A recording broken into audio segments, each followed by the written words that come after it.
Старите во селото отсекогаш велеа дека шумата над реката не е за овие. И што и да правиме да ја избегнуваме шумата, посебно ноќе. Не дека нешто ќе не изеде, не дека ќе не нападне, тоа ни го велеа од страв. Страв од нешто надприродно, нешто непознато и необјаснливо за нас луѓето. Велеа дека ноќе се слушаат гласови и некаква песна. Песна која повикува, самовелска песна. А тој што ќе се најде во близина и кој ќе ја слушне таа песна, дека може да отиде по нејзи и за секогаш да остане таму некаде во темнината. Како дете се смеев на тие приказни. Самовели, какви глупости, па не постојат такви работи. А и да постојат, кој би се плашил од самовели? Во нашите детски глави тие беа измислени ликови од некои стари приказни. А и во тие приказни скоро па секогаш беа представувани како убави, светли суштества. Танцуваат, пеат и исчезнуваат во магла. Тоа е тоа, ништо страшно. Ама сепак во мене постоеше една мисла. Што ако се е точно? Што ако навистина има нешто? За жал, тоа го дознавме по тешкиот начин. Односно, некои работи ги разбрав после случката, поради која веќе животот не ми е ист. Сега ќе пробам да ви ја раскажам.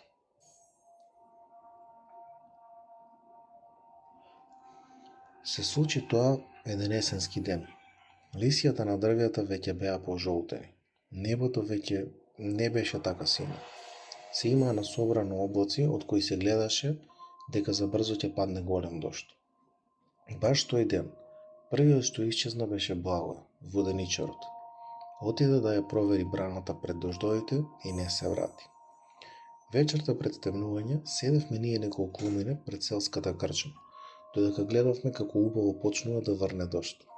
Наеднаш, трчајќи испаничена пред селската крчма дојде Стамена, неговата жена. Плачејќи кажа како Благоја се уште не е вратен долу. Падна на колена и не молеше да тргнеме во потрага што побрзо. Сите ние кои бевме таму веднаш станавме. Земавме фенери и тргнавме во потрага. Го баравме цела вечер. По реката, по патеките, по шумскиот раб. Ништо. Како одеднаш да се отвори земјата и да го голтне. Дождот полека заселуваше, а од Благоја ниту трага, ниту глас. Со утрото наеднаш се споија и небото и земјата и почна силно да грми и да врне. Со тоа бевме приморени да се вратиме долу. Во мојот живот не паметам некогаш да паднало толку вода од небото. Се чини као цело море да се наполни. После 2 дена, конечно се расчистија облаците и дождот прекина. Но се беше премногу потопено, што не можеше ни да се излезе од дома, а камо да се продолжи со потрагата. А и пребаравме скоро секаде, освен уште на едно место. Не пребаравме само во шумата. Иако секој од нас молчеше, сепак секој длабоко однатре се плашеше да влезе во таа проклета шума.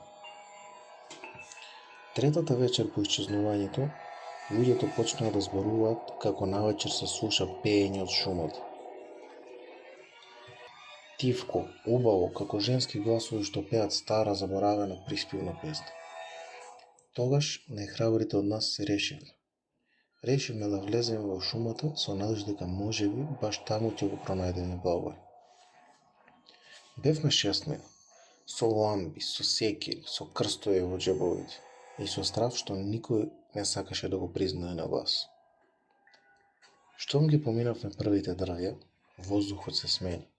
Стана поладен и влажен и некако празен, како шумата да голта звук.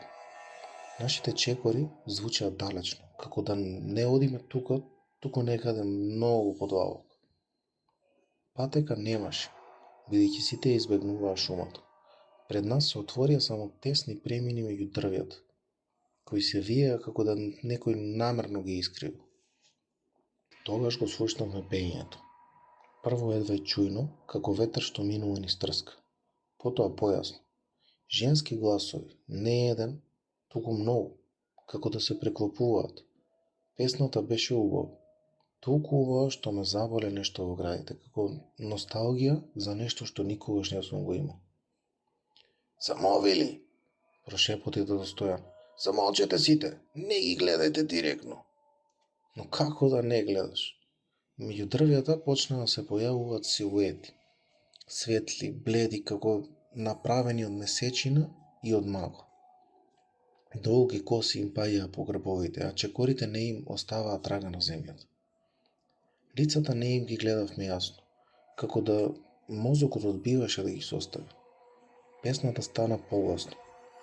Чувствував како нешто да ме влече напред, не со сила, туку со некакво ветување, со чувство дека таму меѓу тие дрвја има нешто што ме чека цел живот. Тогаш Трајче направи чекор напред. Трајче, застани, му реков, но гласот ми звучеше далечно, како да зборувам под вода. Тој се насмевна. Не онака како што се смееш на пријател, туку како некој што конечно разбрал нешто многу важно. И тргна кон светлината меѓу дрвјата. Одеднаш самовелите се повлекоа, полека, заводливо, и како да го привлекуваа со некоја надприродна сила. За миг Трајче исчезна меѓу нив. Нозете ми се чини како да ми беа заковани за земја. Не можев да ги помрднам. Никој не тргна по него. Полека пеењето стануваше потивко, како да се оддалечуваат, се додека сосема не прекина. И дури тогаш осетив сила во мене да мрднам. Прво пуштив краток чекор, а по мене и другите. На брзина потрчавме по Трајче и шумата почна да изгледа некако погрешно. Дрвјата беа премногу блиску едно до друго. Сенките беа предолги. Неколку пати помислив дека гледам некого меѓу стеблата. Но кога ќе погледнав подобро, таму немаше никој. Трчавме така уктајќи низ шумата, барајќи го Трајче. Се додека не го видовме него. Благој. Стоеше на мала чистинка со грбот свртен кон нас. Благоја! Викнав јас. Полека се сврте. Пуштивме чекор и за миг му се доближивме на неколку метри. Лицето му беше исто. Брадата, прчките, лузната на образот, се беше на своје место. И кога го погледна во очите, наеднаш ме подлазија морници. Очите му беа празни, како да гледаш во стакло зад кое нема ништо. Устата му се отвори и тој почна да пее. Не со својот глас, со нивниот. Женски, мек, сладок глас што не му припаѓаше. И додека пееше, зад него почнаа да се појавуваат силуети, самовелите, поблиску од порано, многу поблиску.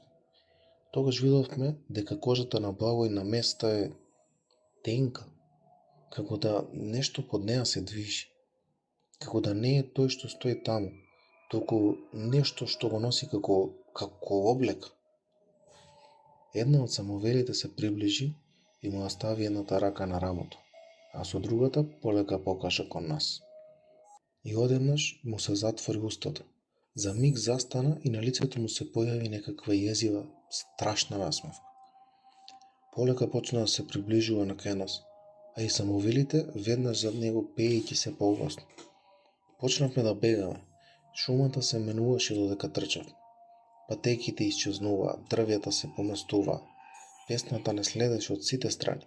Тивка, трпелива, сигурна дека нема каде да одиме.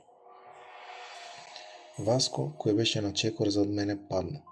Застанав за миг и кога се свртев, веќе не беше човек, туку само тивка фигура што стои и гледа во ништо, додека меѓу дрвјата блеснаа светли силуети. Од страв само се свртев и почнав да трчам најбрзо што може. Нозете веќе не ги осеќав и не знам колку долго траеше тоа. Не знам како, ама наеднаш излегов од шумата, пред да се стемни целосно. Излегов, но само јас. Никој друг не излезе од таа шума, ниту таа вечер, ниту пак некоја друга. Секој ден очекував да се појави некој, да се врати. Кога им раскажав на останатите селјани, никој не ми веруваше. Или барем така збора. Почнаа за греб да зборуваат како сум полудел и како измислувам работи, и дека сум го изгубил паметот. Па затоа и се оддалечев од сите. Од тогаш поминаа години. Веќе сум стар и осеќам дека полека ми иде времето. Селото се смени, луѓето се смени, ама ноќе, кога ветерот дува од шумата, понекогаш слушам пеење и понекогаш во него препознавам гласови што ги знаев. Тогаш ги затварам прозорците, затоа што знам нешто што никој повеќе не сака да го каже на глас. Во таа проклета шума има нешто злобно, што ја повикува и чека својата следна жртва. Оваа приказна ни ја прати Иван, а доколку и вие имате некои приказни за кои сакате да знаат и другите, пратете ни ги на емаил. А ние ќе се обидеме да ги прераскажеме за вас. Ви благодариме за вниманието. Не заборавајте да го заследите нашиот канал, ставете лајк и некој коментар.